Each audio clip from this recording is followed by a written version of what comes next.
Hi, everybody. Randy, Chancellor, and Ari with you. We wanted to talk some Astros All-Star news with you. It was a great Sunday. The news came out Sunday afternoon with the announcement of the reserves for the American League and National League. We already knew Shohei Ohtani, guys, was going to be a starter. That came out on Friday. But how about 4 more Astros punching their ticket to Los Angeles? Nice contingent of Astros, along with the staff, going to L.A. Randy, when you're among one of the best teams in the entire MLB, it's very well deserved. I like seeing some of the first-timers like Kyle Tucker and Framber Valdez get a nod to go to L.A. Should be a good one. And, of course, seeing the Astros play out in Dodger Stadium, that's going to be a very fun environment. Yeah, I mean, and Shohei Ohtani, I think, is just going to get massive boos out Yes, there in Dodger Stadium. But he's going to be starting, so no one can say anything about that. There's a chance Justin Verlander could be the starting pitcher. I've said for a long time now, Framber Valdez has really deserved it. I mean, he's got a sub-3 ERA. He's leading the league in complete games. And then, of course, you know, Kyle Tucker and Yordan Alvarez has been among the best hitters in the American League. No one that made it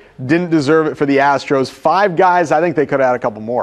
How about Kyle Tucker? Let's talk about him and so far the season he has had with the Astros. Just quietly goes about his business in this lineup. Also plays great defense out there, well-deserved. And I'll tell you what, that first time, I mean, every All-Star trip, especially, ask Shohei Ohtani or Verlander about that, but that first time you get the nod is a big deal for any big leaguer to make it. Randy, there's a little joke on social media that goes, if nobody got me, I know Kyle Tucker got me. And he's pretty much showed up a lot over the course of the season. It's easy for him to get lost in this Astros lineup, hitting behind guys like Yordan Alvarez and Shohei Ohtani, but time and time again, Kyle Tucker delivers.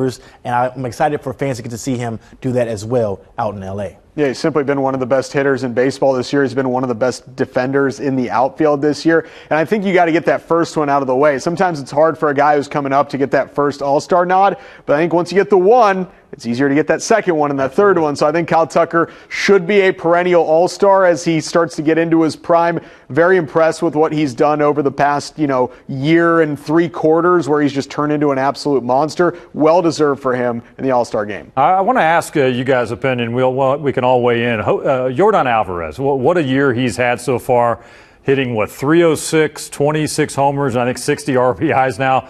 He's not the starter. I mean, that's ridiculous. I mean, hey, credit Shohei Ohtani. He's a great player, but Yordan Alvarez deserved to be a starter, not a reserve for the American League. Although he's on the injured list now, he should have had that honor, in my opinion.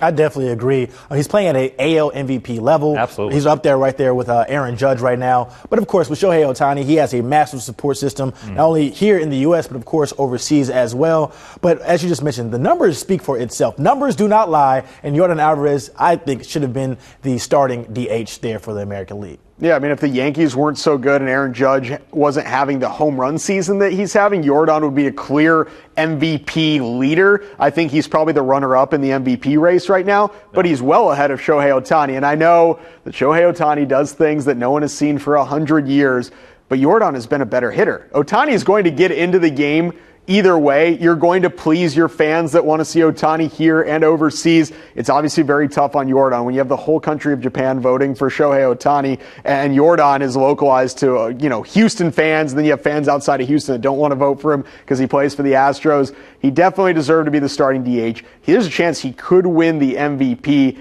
but he's not even going to play in the game, so the whole point is kind of moot.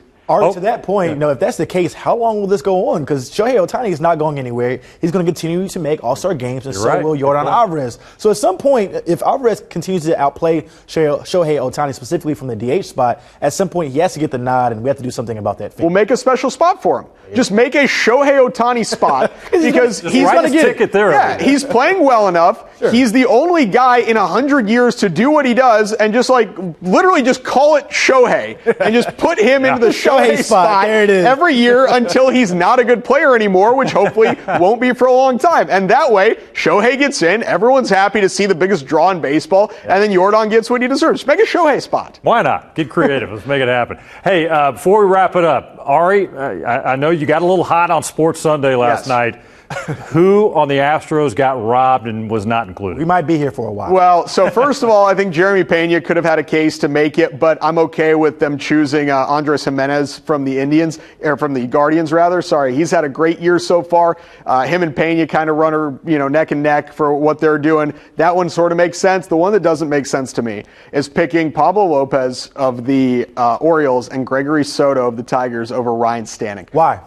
0.63 He likes Stanek's hair. more than 30 appearances, and the nature of his appearances. Stanek has changed roles. He was either a 7th or 8th inning guy last year. This year, he's the fireman. He's told me that. Dusty has said that when he's got an issue, he just puts in Stanek. Just, we got a problem. We got 2 guys on. The last relief pitcher's struggling. Put in Stanek. And Stanek has a 0.63 ERA in that role. There is no way that a guy with a sub-1 ERA, who is pitching for the team with the 2nd best record in the American League, who is pitching high leverage innings, and a lot of them, should not be an All-Star. There is no reason that Ryan Stanek is not pitching in the All-Star game. Ari Alexander, the president of the Ryan Stanek fan club. And he's a good guy. Hey, keep in mind now, the game's still a week from Tuesday. We know there's going to be injuries and stuff like that. Who knows what can happen in the next several days? Maybe he ends up in L.A. and Ari's going to be It shouldn't have to take an injury. He's got an ERA 2 points lower than Gregory Soto. He certainly earned the recognition to become an All-Star and consideration. Didn't go his way, at least for now, but don't rule it out, man. Ari, you've made me a believer. I'm Team Stanek with you. Stanek squad. We're all going to wear Stanek T-shirts now. Hey, that's a look. Big news again for the Astros. 5 headed to L.A. for the All-Star game, and that is a week from Tuesday. Of course, the only starter, Jose Altuve, but the 4 reserves announced on Sunday. So enjoy the Astros as we count down to the All-Star break. They'll be in Anaheim and then home to host the Oakland A's at Minute Maid Park right before All-Star break. Have a good one.